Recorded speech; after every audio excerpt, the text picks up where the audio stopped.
Bueno, vamos a hablar del siglo XIX. Vamos a abarcar algunos temas, los más importantes, y pues unos autores destacados. A principios del siglo XIX gobernaba en Francia Napoleón Bonaparte, que intentó dominar toda Europa y formar un gran imperio. Los franceses trataron también de dominar España, pero el pueblo de Madrid, el 2 de mayo de 1808, se levantó contra esta invasión. Muchos ciudadanos fueron fusilados como castigo y el levantamiento se extendió por todo el país. Comenzó así la Guerra de la Independencia, que duró 6 años. Inglaterra, país enemigo de Napoleón, envió tropas para luchar contra el ejército francés y los españoles organizaron una guerra de guerrillas. Este tipo de guerra consistía en hacer ataques rápidos pero frecuentes. La guerra terminó con la victoria española. Por otra parte, desde principios del siglo hubo sublevaciones contra la corona española en las colonias americanas, que lucharon por su independencia. Poco a poco las colonias se fueron transformando en países independientes y España perdió sus posesiones en otros continentes. Bueno, cuéntame algo sobre la economía. La revolución industrial fue más débil y tardía en España que en otros países europeos. La industria y los transportes se desarrollaron lentamente y la agricultura siguió siendo la actividad más importante. Las zonas más industrializadas eran Cataluña y el País Vasco. En la industria textil catalana se utilizaban modernos telares automáticos.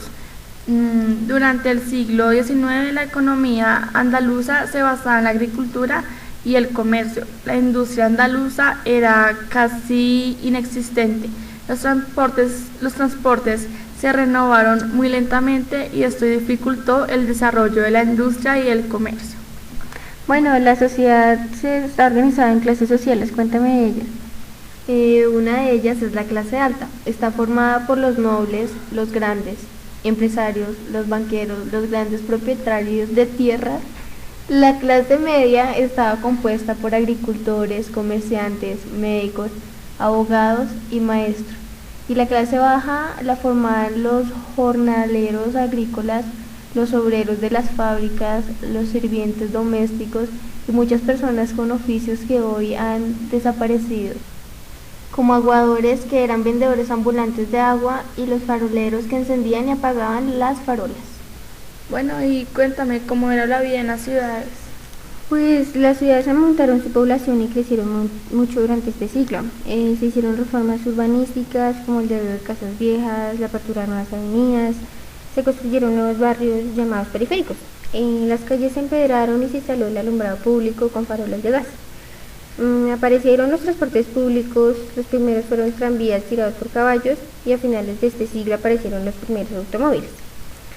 Aparecieron los periódicos que se leían y comentaban a las tertulias de los cafés, el teatro y el circo y los bailes eran mayores diversiones.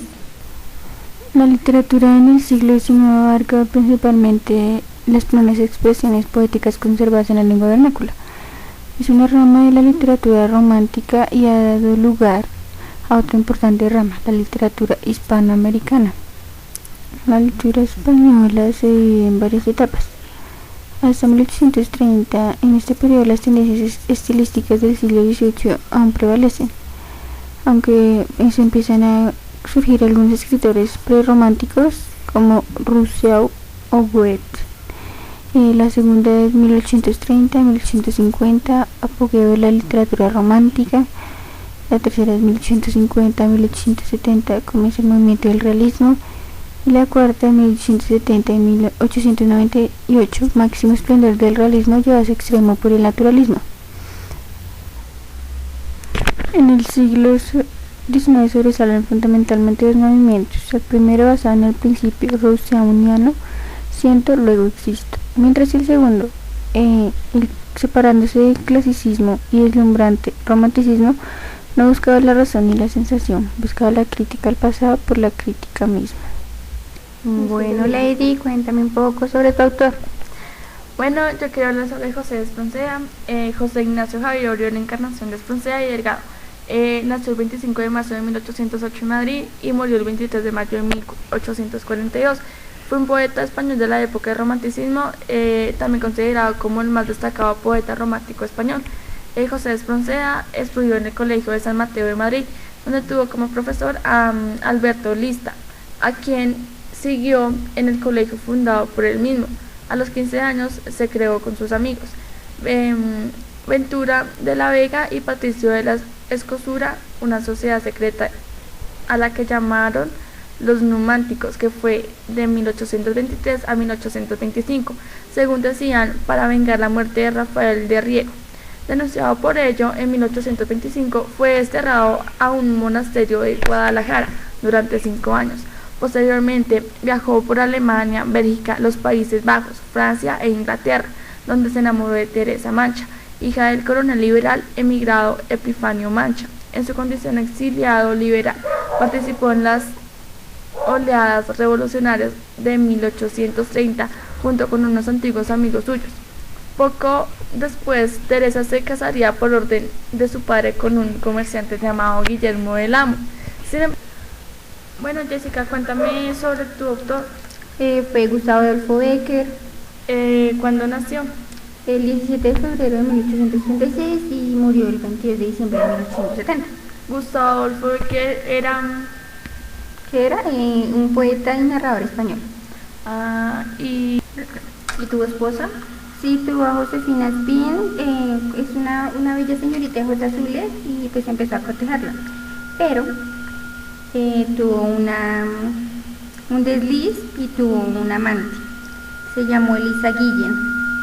¿Y tuvo hijos? Sí, tuvo 3 hijos de su esposa Josefina Espín. Cuéntame de qué se trató una de las historias. Pues la Cruz del Diablo fue una de sus leyendas más importantes. Cuenta que ese suceso ocurrió en la Cruz del Diablo, de Belver, de Cerdania. Ese relato cuenta el despiadado trato que recibían los ciudadanos por parte del duque. Dominaban las tierras desde su posición en un entramado de roca. En el relato se funden el componente esotérico y folclórico, lo que forma parte de la literatura española de la primera mitad del siglo XIX y otros elementos que confluyen con ese tema. Se publicó en Madrid en la Crónica de ambas mundos. Bueno, Karen, ahora cuéntame tú un poco sobre tu autor. Mi autor es Luis Montoto, nació en Sevilla en enero de 1851 y murió el 30 de septiembre de 1929. Y cuéntame quién fue él. Fue un escritor, paremiólogo y folclorista español. ¿Y él en dónde estudió y qué estudió? Estudió en Madrid, estudió ingeniería y se graduó en Derecho en la Universidad de Sevilla. Y cuéntame si él ayudó con algunas cosas en su pueblo, en su ciudad. Colaboró en la publicación de la biblioteca Tradiciones Populares. Y cuéntame sobre sus padres, ¿quiénes fueron? Su padre fue José María Montoto López Vigil, él fue abogado, historiador y periodista. Su madre fue María de los Ángeles.